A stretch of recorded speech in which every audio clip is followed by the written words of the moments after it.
tá? Pessoal, essa discussão de igualdade a gente pode voltar lá até antes dos nossos gregos clássicos, aqui o Tales de Mileto, temos aqui, né? Acho que está aí, pelo que eu vi aqui, o de Mileto, na nossa turma.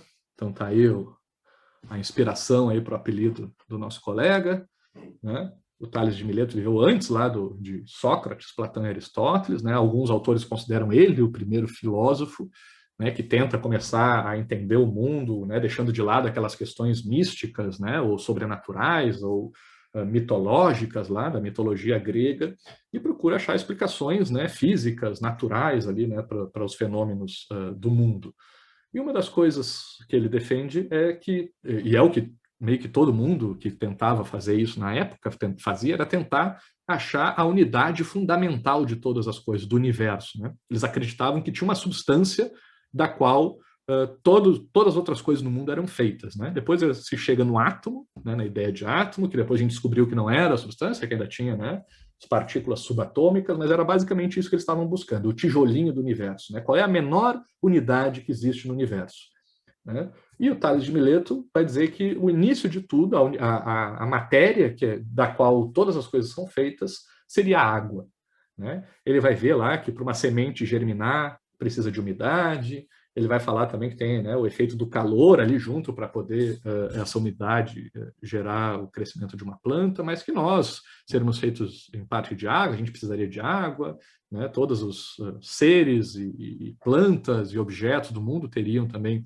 um pouco de água na sua composição, então, para ele, tudo vem de água. Ou seja, todos nós teríamos uma partícula fundamental igual, né? A mesma partícula fundamental. Todos seríamos feitos de água, né? Assim como eu disse lá no começo da aula que todos começamos de um espermatozoide, de um óvulo, o Tales de Mileto ia dizer, não, todos somos feitos de água, né? Tá certo, até hoje parece, acho que quase todas as coisas têm mesmo um pouco de água na sua composição. Nós temos muito, acho que é 80% de água, né, feito no nosso corpo, é uma loucura. Então o cara não estava tão errado assim, né? Mas vejam que já começa a ter uma ideia de igualdade, de que todos temos o mesmo início, todos partimos da mesma substância. O Parmênides também vai seguir uma lógica parecida, ele vai dizer que todos nós temos uma essência que é a mesma e que não muda, né? Cada pessoa tem a sua essência, né? E essa essência não muda. E apesar de parecer que o Maurício, né, o professor aqui, né, era quando era um bebezinho, depois era outro quando era mais jovem, agora, né, na meia-idade já está diferente, quando ficar velho vai ficar outro, e quando morrer vai ser outro, que essas mudanças são só coisas de aparência, da superfície, né?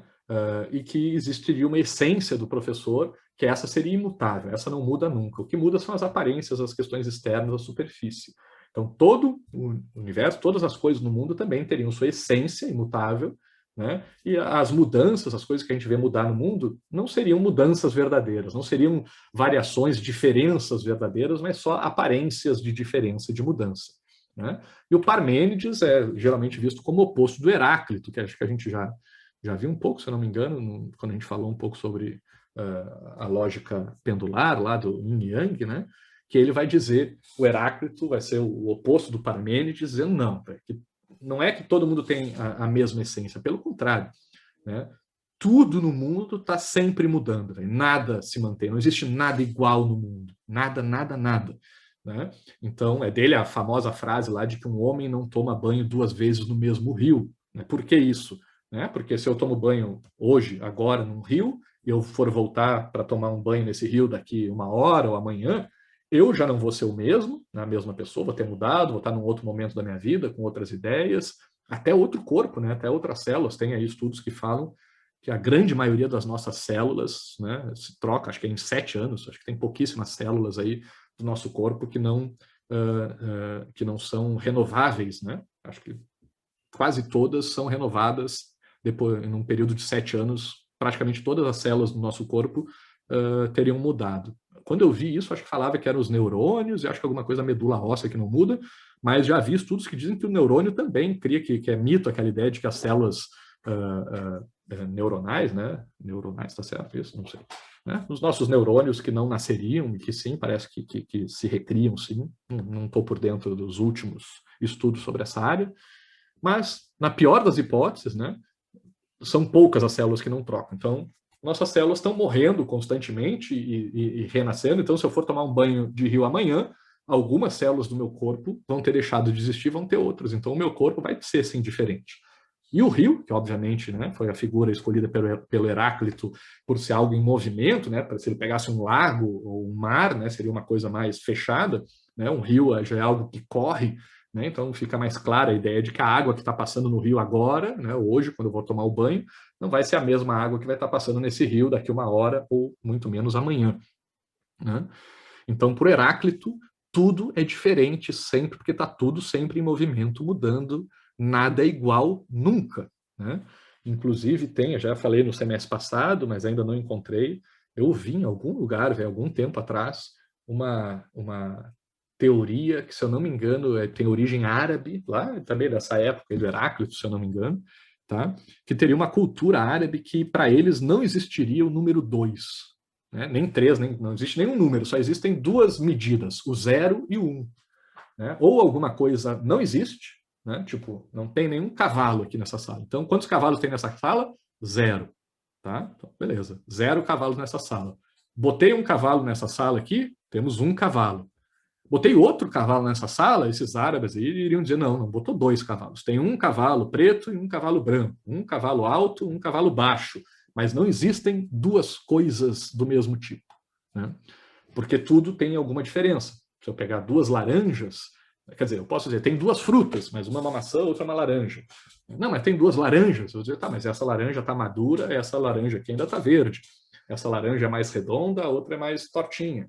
Né? Essa laranja aqui tem um buraco, a outra não tem o buraco. Então, para esses caras não haveria nada, não existe igualdade no mundo. Tá? Eu acho que era uma discussão na matemática, inclusive, tá? Desses caras, dessa cultura árabe, mas eu realmente já tentei achar isso aí, não achei, não sei onde é que eu vi isso, mas é curioso, né? Mesmo que eu esteja errado, que seja fake news aqui que eu esteja dando para vocês, é uma ideia para a gente pensar sobre isso. Né? De que é possível a gente pensar que não existem duas coisas de um mesmo tipo, que isso é uma classificação que a gente faz, né, nós seres humanos, dentro daquela ideia de linguagem ficcional que a gente trabalhou lá com o Harari. Tá? Então aqui, né, Tales de Mileto e Parmênides aqui dizendo que tudo tem uma origem comum, tem uma essência, né, que tem algo de igual, né, e o Heráclito dizendo não, que tudo é diferente no mundo. Tá? Então vejam que essa discussão a gente pode voltar lá para a Grécia Antiga e encontrar traços dela. E para nossa próxima etapa aqui de conversa, né, vou retomar aqui rapidamente, né, já falamos sobre isso, sobre como funcionava a aristocracia grega, no que se baseava a aristocracia grega, né, que era fundamentada basicamente naquela ideia que vem desde a mitologia grega, né, de Zeus, né, na luta contra o caos e trazendo a noção de justiça para o mundo, colocando cada coisa no seu devido lugar, aquele quebra-cabeça, onde cada peça tem o seu lugar, né, seja por Platão lá com, né, o comerciante, o guerreiro e o governante, né, na sua cidade ideal, lá na República, né, seja Aristóteles na sua ideia de virtude, né, que cada pessoa tem a sua área onde pode exercer excelência. Né? Então, os gregos trabalham com essa ideia de que cada um nasce, as pessoas são diferentes, né? Existem diferentes tipos de pessoas, né? E cada tipo de pessoa tem o seu lugar no mundo. Tá? Então, o foco da aristocracia grega e até da religião, né? da explicação mitológica sobre o mundo, é muito focado na diferença das pessoas. Até os deuses gregos, né, são diferentes, né? São vários deuses, cada um tem o seu papel, suas características. Né? Então, a diferença é um elemento fortíssimo na sociedade grega antiga. E aí eu peço para vocês, para a gente fazer aqui uma reflexão específica nessa área de religião, na transição que teve. A gente sabe aí que a gente está, né, 500 a.C. até ali, né, próximo do nascimento de Cristo, né? Com o nascimento de Cristo, né, vamos pegar a figura histórica de Jesus Cristo, né, nosso aproximadamente o ano 0, até lá 500 depois de Cristo, que é quando vai se consolidar, né, mais a Igreja Católica, início ali da Idade Média. Nesse período, pessoal, né, 500 antes de Cristo até 500 depois de Cristo, né, vejam, Grécia ali do lado de Roma, né, onde vai crescer a Igreja Católica, né, ali estamos aí no Mediterrâneo, né? Nessa região ocorreu um encontro dessas duas visões de mundo, né? Dessa mitologia grega com o cristianismo. E aí, pessoal, imaginem vocês ali, né? O cristianismo, o que fala o cristianismo? Né? Quais são os elementos mais básicos do cristianismo? Primeiro, né? Somos todos filhos de Deus. Né? Jesus Cristo desce à terra e vem para nos dizer o quê? Que ele é filho de Deus, mas não é porque ele é especial. Todos nós somos filhos de Deus também, que nem ele. Igualzinho, tudo igual. Somos todos iguais. Não é que nem Zeus lá dizia, Aristóteles, Platão, que cada um nasceu para ser uma coisa. Não, meu filho, somos todos filhos de Deus. Deus quer o bem de todo mundo. Outra coisa, todo mundo vai para o céu. Né? Todo mundo, se não cometer pecados, se acreditar em Deus e se arrepender dos seus pecados antes da morte, vai ter um lugar lá no céu, no mesmo lugar, todo mundo junto. Na mitologia grega, a gente tinha que ralar, que nem dizia Sócrates, conhecer a si mesmo, né? Só isso, né, já é uma tarefa que o cristianismo não te pede para tu te conhecer a ti mesmo, né? Só tu acreditar. É muito mais fácil ter fé do que conhecer a si mesmo, tá? Então os gregos tinham que conhecer a si mesmo. Para quê? Para daí quando tu conhecer a si mesmo, descobrir qual é o teu lugar no mundo, no universo, no cosmos, na sociedade, saber se tu é um comerciante, um guerreiro, um governante. E aí tu não tem escolha, velho. Tu nasceu para ser escravo, trabalhador, guerreiro, governante, tu tem que ser aquilo. Se tu quiser ser outra coisa, azar o teu, porque tu nasceu para ser aquilo, tu tem que ser aquilo. E o que tu ganha com isso? Nada, velho. Tu vai trabalhar a vida toda, vai ralar para te conhecer, ralar para te colocar no teu lugar do mundo, e quando tu morrer, acabou. Tu volta para o cosmos, até negócio, tu né, some e tu volta a fazer parte do cosmos. Tem céu com anjos tocando harpa? Não, tem nada, velho. Só morre, acabou. Tá? Então, pessoal, o cristianismo traz uma ideia. Primeiro, todos são filhos de Deus, todos têm um lugar no reino dos céus, ao lado de Deus, né? A lógica do amar ao próximo como a si mesmo. Então, tipo, respeite a todos. Jesus Cristo, né, cara? Andava com quem? Com ladrão, com leproso, com prostituta. Então, é todos, velho. Sabe? Não é papinho lá do Locke dizendo que é para todos participar da criação das leis, ele está falando lá da elite britânica lá. Não, velho. Cristo está falando de todos, meio dos mais, não sei, no Rio Grande do Sul a gente chama de chinelão, ou rapé, sei lá, né, dos mais periféricos na sociedade, dos mais excluídos, né, dentro de uma sociedade. Todos estão incluídos nessa igualdade cristã. E o que rola, né? Primeiro que é fácil, é só tu acreditar. Né? Quem é que mede o quanto tu acredita em Deus, ou né, em Cristo, ou no Espírito Santo? Então, é só tu dizer que tu acredita, véio. Não tem como medir isso. Mesmo que tu não acredite, mesmo que tu peque, véio, até o último segundo de vida, se tu te arrepender dos teus pecados, resolvido. Véio. Pede desculpa lá no finalzinho, tá resolvido. O que acontece? Cara, tu vai pro céu, velho. Como é que é esse céu? Esse céu tem tudo que tu gosta aqui na Terra, tem lá, né? Com moderação, com equilíbrio, com aquela paz, tranquilidade, mas tem lá e para sempre, véio. Nunca vai acabar. É eterno, para sempre, com tudo que tem de bom, de melhor no reino da Terra, tu vai viver nesse reino dos céus, né? Só precisa acreditar e pode fazer tudo errado até a última hora, que no final tu tá salvo. Aí tu imagina, eu peço que vocês imaginem, né, numa taberna, lá num boteco desse período aí, né, da antiguidade, um grego e um romano, lá, cristão, né, conversando num boteco, cada um contando da sua religião, né, como que acha que vai acontecer depois, o que tem que fazer durante a vida e o que acontece depois da morte. Né? O grego dizendo que tem que se conhecer a ti mesmo, que tem que achar o teu lugar, que tu não tem escolha do que tu vai ser, né, que tu tem que achar o teu espaço na sociedade, cumprir aquilo, ralar, buscar sempre excelência para aquilo, né, a virtude, e morreu, obrigado, fez tua parte, obrigado não, né, só fez tua parte, nem obrigado tu ganha, tchau. Né? Já no cristianismo, a gente diz, cara, tu é filho de Deus, né, tu pode errar o quanto tu quiser, que depois tu é perdoado, e se tu só acreditar e pedir perdão lá no final, tu consegue um lugar no reino do céu, onde tem tudo de bom para sempre, velho. Qual que tu acha que é a religião que a maioria das pessoas ia escolher? Né? Por que vocês acham que a mitologia grega foi ficando para trás e que o cristianismo está vivo aí até hoje com tanta gente? Né? De certa forma, o cristianismo não deixava de ser uma espécie de populismo, né, pessoal?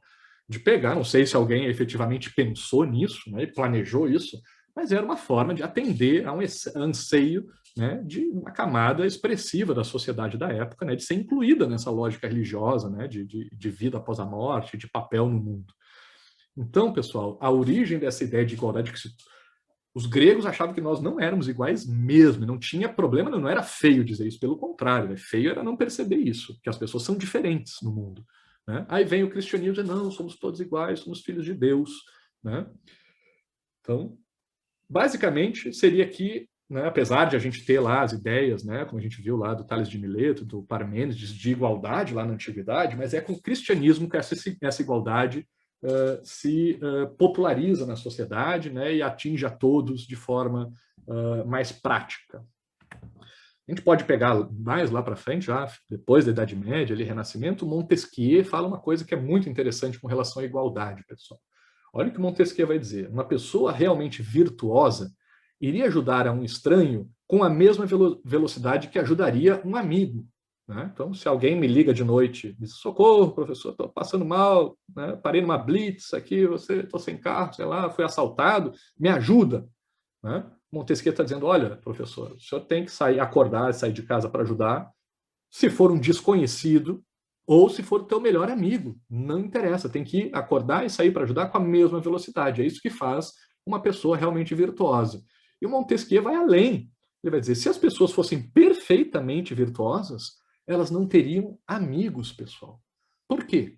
Né? Porque o que é ter amigo, pessoal? É ter um ranking, né, de qualidade de pessoas. É dizer, olha, esse ser humano aqui é especial para mim. Ele é diferente, né? Diverso. Não é igual o outro lá que eu não conheço. Né? Uma coisa é um amigo me ligar de madrugada. Ele eu vou ajudar. Se um estranho me ligar, foda-se o estranho. Não tem nada a ver com ele. É uma categoria diferente de pessoas. Não são iguais. O amigo e o estranho não são iguais. E aí o que o Montesquieu está nos fazendo pensar aqui, pessoal? Que se a gente acredita mesmo nessa igualdade, temos que tratar todos iguais, bom, então vai ter que ir lá ajudar o estranho, né, com a mesma velocidade, com a mesma predisposição, com a mesma vontade que um amigo. Se um amigo te pede dinheiro emprestado, pode ser que tu dê dinheiro emprestado. Agora, se chega um estranho na rua e diz, me empresta aí 1.000 conto aí que eu estou precisando para inteirar aqui meu aluguel. Vai dar risada e vai rir. Não, quem acredita nessa igualdade, né, mais levada ao extremo e mais absoluta, né, teria que ajudar o estranho, emprestar o dinheiro para o estranho também, com a mesma boa vontade que empresta para o melhor amigo. Chegando ao ponto de dizer que, para quem acredita numa igualdade total, né, absoluta, né, essa pessoa não poderia ter amigos, né, porque isso é uma forma de discriminação, sem dúvida alguma. Amizade é discriminação, é diferenciação, é colocar pessoas numa categoria especial, privilegiada, um tratamento diferenciado, melhor do que os que não são amigos, né, ou que são desconhecidos. Né? Posso falar também, tem exemplos aí, né, que se usa. Se está se afogando o meu filho em um desconhecido, o que eu faço? De acordo com Montesquieu, a virtude plena seria ajudar os dois, ou quem fosse mais viável, e não fazer a diferenciação entre meu filho e desconhecido. Só que vocês não concordam comigo que isso começa a parecer desumano? Por mais que teoricamente seja coerente com a ideia de igualdade, não fica uma coisa meio doida, né? Meio de máquina, assim, meio robotizada, sei lá, meio desumana, achar que tem que ajudar um estranho da mesma forma que amigo. Não posso ter amigo, porque senão eu estou tratando as pessoas de forma desigual. Né? Quer dizer que eu não posso ter afeições, eu tenho que anular meus sentimentos de apego, aquelas pessoas que eu convivo mais, que mais me fizeram bem, pelas quais mais eu tenho carinho, que mais contribuíram na minha história. Não posso. Tenho que valorizar, sei lá, um estranho da mesma forma que minha mãe. Tá doido.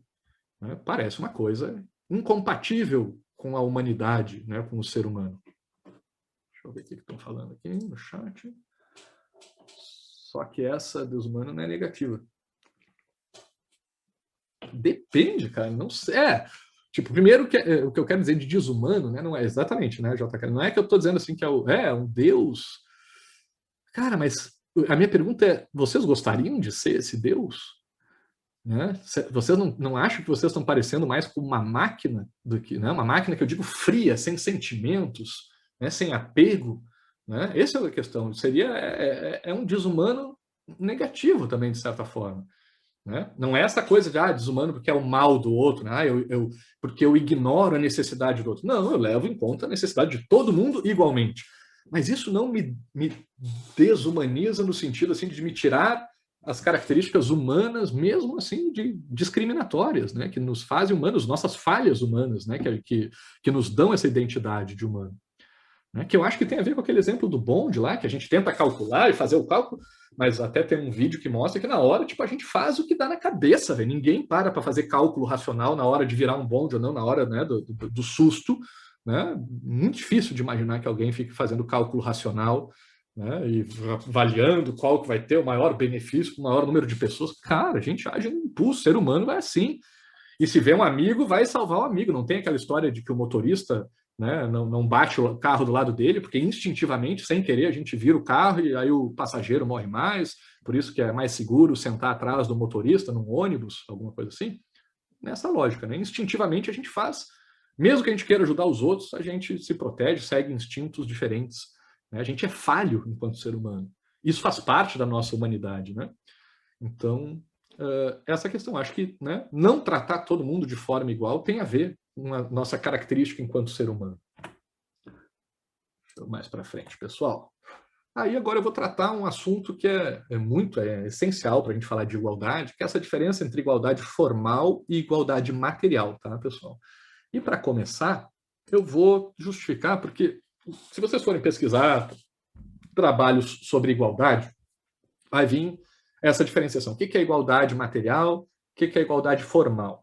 E, basicamente, os trabalhos mais recentes, né, vão dizer, olha, igualdade formal é insuficiente, né? É necessária uma igualdade material.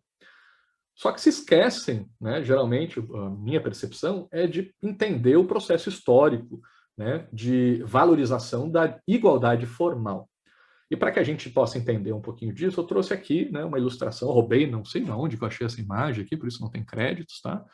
Mas uma imagem aqui mostrando, né, os 3 estados lá da França, do antigo regime na França, tá? Antes da Revolução Francesa, onde existiam um francês lá na França do antigo regime, ele poderia ocupar 3 camadas da sociedade. Tá? Ou ia fazer parte do clero, né, se fosse ligado a atividades religiosas, ou ia fazer parte da nobreza, se tivesse alguma relação ali com a família real, ou ia ser da galera, do povão, né, camponês, burguesia, né, os comerciantes, ou os sans-culottes, né, que seriam os pobres urbanos, né, ou pobre rural, ou pobre da cidade, ou trabalhador, comerciante.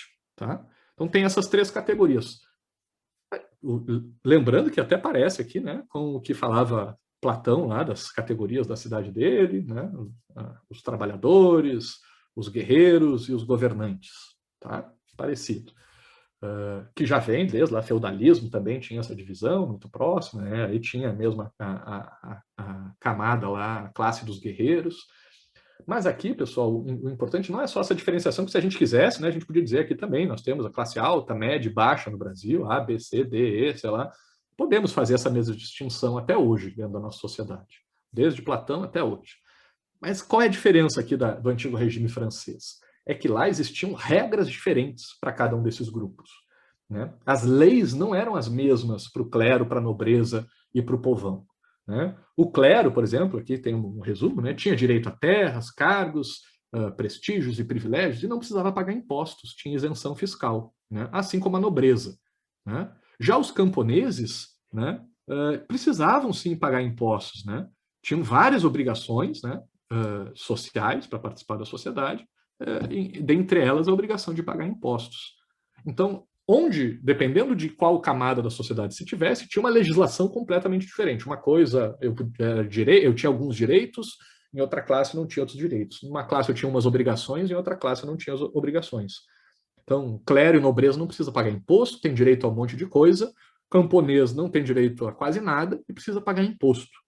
Então, olha a diferença, né, que ia ter formal, pessoal, na regra, ali dizendo, no papel, dizendo, olha, cara, se tu é clero, se tu é nobreza, pode ter posses, não precisa pagar imposto. Se tu é povão, não vai ter direito a quase nada e precisa pagar imposto. É diferente o tratamento para essas categorias de classes sociais. E aí a gente cria, então, né, a ideia de igualdade formal. Né? O que é a igualdade formal? É a igualdade perante a lei. Né? Não quer dizer que a gente vai ter uma igualdade de resultados, de oportunidades, né? Qualquer igualdade material, né? Que se diz na prática. A igualdade é teórica, né? É no papel, né? Um tratamento igual às pessoas, né? Especialmente em relação às leis, né? Vai deixar de ter lei para uma categoria e lei para outra categoria, apesar de que ainda existe até hoje, né, diferenciações. Sei lá, o Bolsonaro, o presidente da República, na verdade, né, pode declarar guerra. A gente aqui, nenhum de nós pode declarar guerra. O Bolsonaro pode, né? E está na lei. Só que, se o Bolsonaro deixar de ser presidente da República, ele vai ser que nem nós, ele não vai poder declarar guerra. E se qualquer um de nós virar presidente da República, a gente pode declarar guerra, porque é uma função privativa do presidente, independente de quem esteja lá.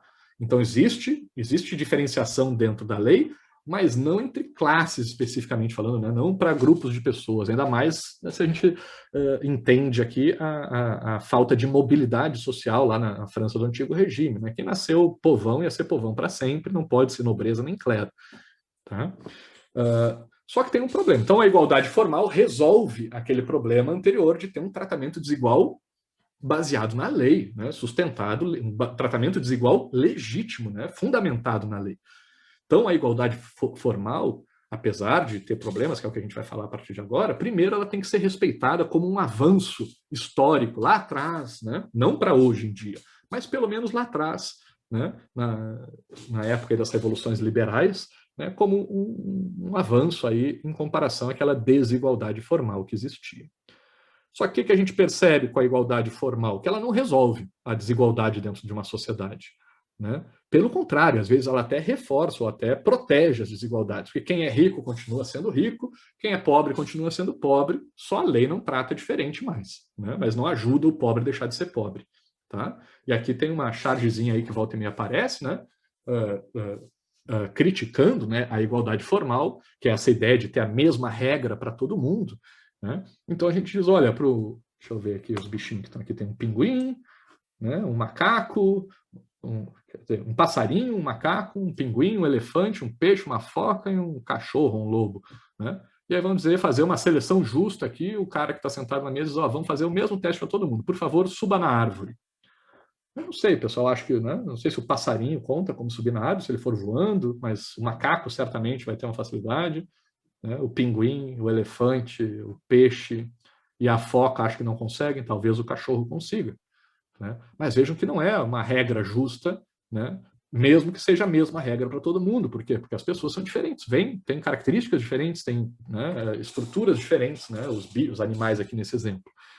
Podemos pegar o vestibular, na minha época, o Enem agora, né, como critério de ingresso na universidade pública. É justo, né, a gente ter o mesmo critério para todo mundo? Né? Depende de quem estudou escola pública, né? Quem é desestimulado socialmente, dizendo, não, isso aqui, o ensino superior não é para ti, porque tu é negro, né? Ou porque, sei lá, tu é mulher, ou porque tu é pobre, né? Senão, nem vai lá que aquilo não é para ti. Né? Ou quem não teve as condições, diferente de uma família, né, que estudou, que teve colégio pago, cursinho, não sei o que lá. Né? Então, a igualdade formal, o mesmo critério de seleção para o ingresso na universidade, não garante uma igualdade de resultados, né? Nem mesmo de oportunidades. Indo mais para frente, pessoal, estou trazendo aqui uns memezinhos. Né? Esse aqui, volta e meia, aparece, imagino que, acho que todos vocês já tenham visto essa imagem em algum lugar, da diferença de igualdade para equidade. Né, que está diretamente ligada agora à ideia de igualdade material, pessoal. Né? Enquanto a igualdade aqui nessa imagem equivale à igualdade formal, ou seja, dar o mesmo tratamento para todo mundo, não diferenciar, que nem se fazia no antigo regime. No antigo regime, o cara mais alto ali ganharia as 3 caixas e os outros 2 ficariam sem. Tá? Na igualdade formal, né, que vem lá com a Revolução Francesa e com essa ideia de tratamento igual, todos iguais perante a lei, né, o que a gente faria? Vamos dar uma caixa para todo mundo. Né? Todo mundo vai ter o mesmo tratamento. Né? Porém, as pessoas têm necessidades diferentes. O cara alto ali vai ficar mais alto ainda, o médio vai conseguir ver, o baixinho vai continuar sem ver. E a ideia de equidade, que está relacionada à igualdade material, vai distribuir de forma desigual, né? Usando como critério a desigualdade entre as pessoas. Aí o mais baixinho ele recebe 2 caixas, o do meio continua com uma e o alto não precisa de nenhuma. E assim todos conseguem assistir o jogo de beisebol. Aqui outro exemplo, mas aí trazendo também uma questão de desigualdade no primeiro no primeiro quadro, ali em cima à esquerda, né? Duas crianças ali querendo pegar maçãs, né? Uma árvore que está torta para um lado e as maçãs caem todas para um lado. Então uma criança acaba ganhando mais do que a outra.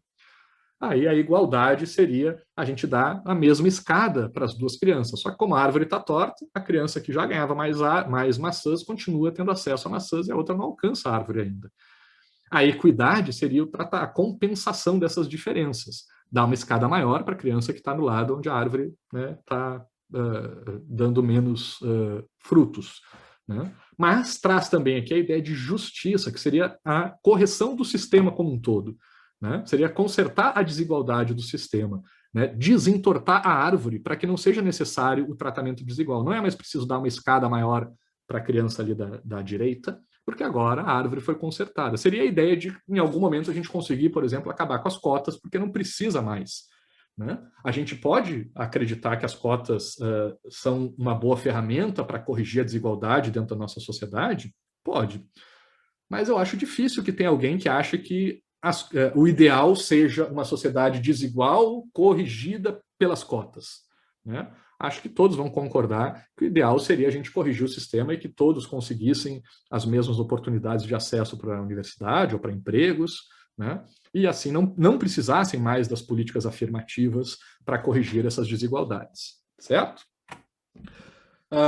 Ainda falando sobre igualdade, eu falei sobre o Bob, né, pessoal? E o Bob vai trazer essa discussão que, olha, que não é fácil falar sobre igualdade. Para falar sobre igualdade, seriamente, profundamente, a gente precisa definir três coisas.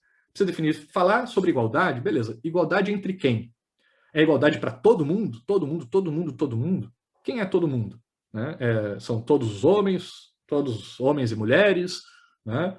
São todos os brasileiros, são todos os latino-americanos, são todos os seres humanos do mundo, são todos os seres do mundo, né? Não tem gente que fala agora, né, de tratamento, respeitar os animais ou até o meio ambiente, né? Então, igualdade é entre quem? Né? Temos que definir quem é o grupo que vai ser atendido por essa busca de igualdade, né? Então, não é tão simples falar de igualdade, que parece que é óbvio que é para todo mundo, mas todo mundo, quem é todo mundo? Né? A gente precisa definir isso, porque não é tão simples assim.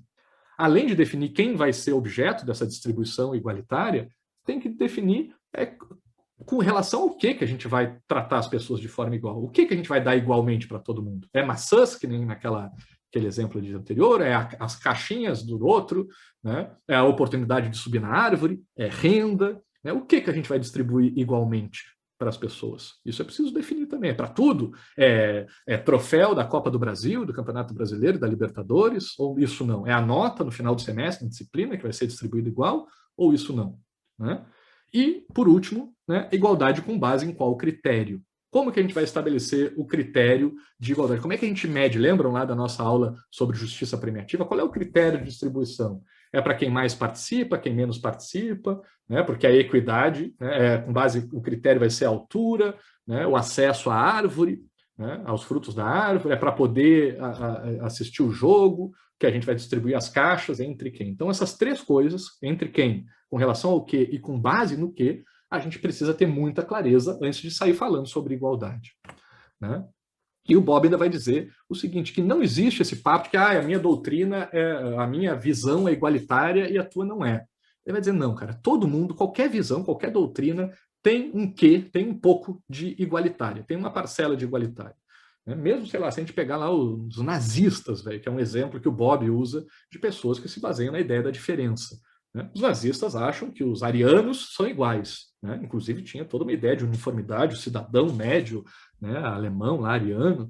Né? Então, tem um grupo que é igual entre si, né, e que se contrapõe ao grupo diferente. Né? Então, tem diferença, mas também tem igualdade. Então, nenhuma doutrina, nenhuma ideia se baseia totalmente na diferença ou totalmente na igualdade. Não tem também ninguém, nenhuma doutrina comunista, socialista, não interessa, que vai tratar todo mundo como absolutamente igual, sem nenhuma diferença.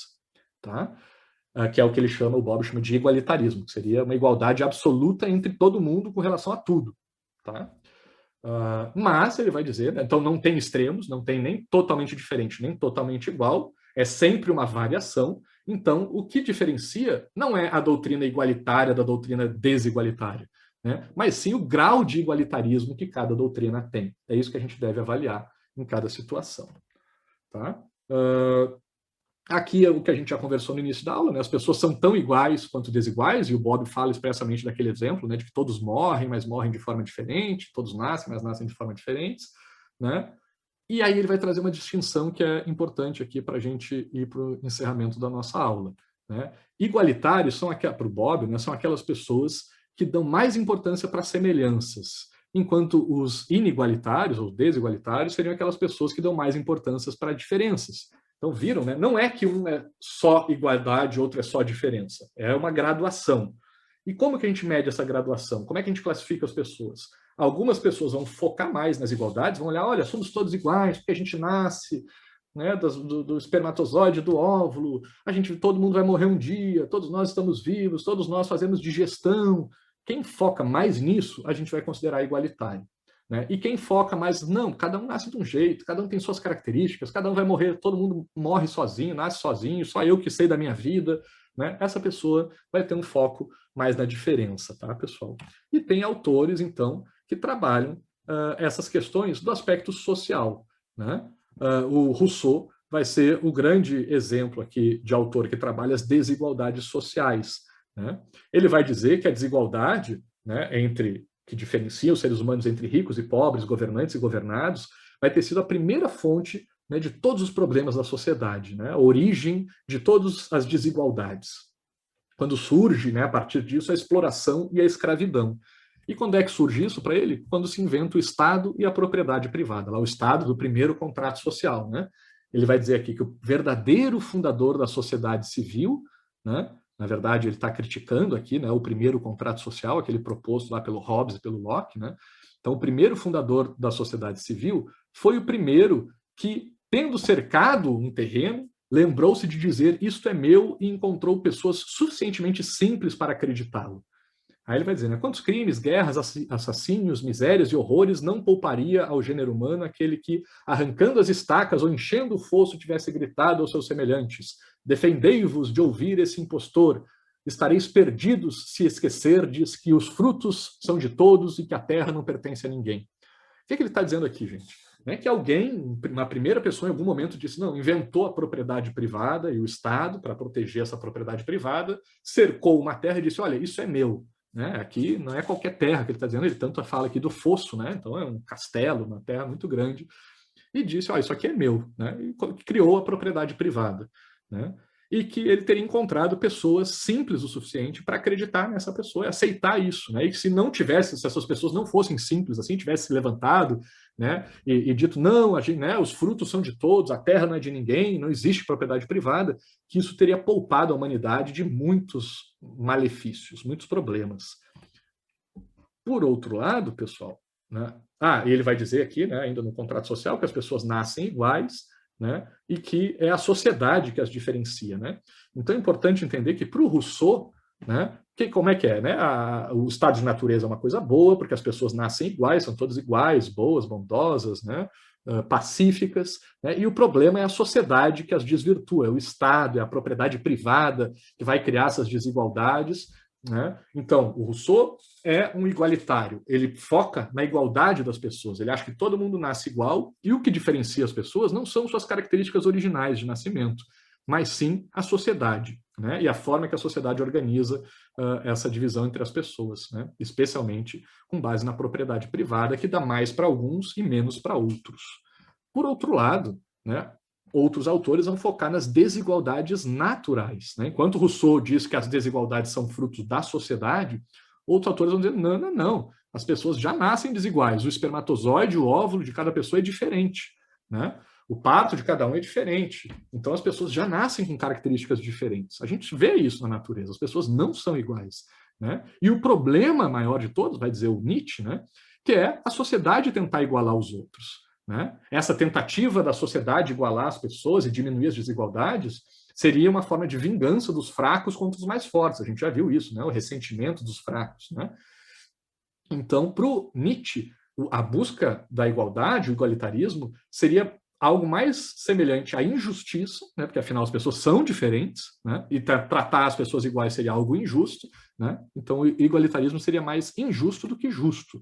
Né? Seria uma subversão da justiça, né? Um desvirtuamento da justiça, resultado do quê? Lá daquele cristianismo que começou a dizer para a gente ter compaixão e amor aos próximos e tratar todo mundo igual, porque é tudo filho de Deus. Né? Ao defender que são todos iguais, então, de acordo com Nietzsche, o cristianismo teria acabado com as diferenças individuais. Então vejam que, enquanto Rousseau diz que todo mundo nasce igual e a sociedade diferencia as pessoas, e o problema é a sociedade, porque as pessoas, no fundo, são iguais, o Nietzsche vai dizer tudo o oposto, vai dizer as pessoas nascem diferentes, e isso é bom, e o problema é a sociedade tentar igualar as pessoas. Isso é que cria todos os problemas dentro de uma sociedade. Né? Então, seria uma tentativa artificial da sociedade essa busca pela igualdade.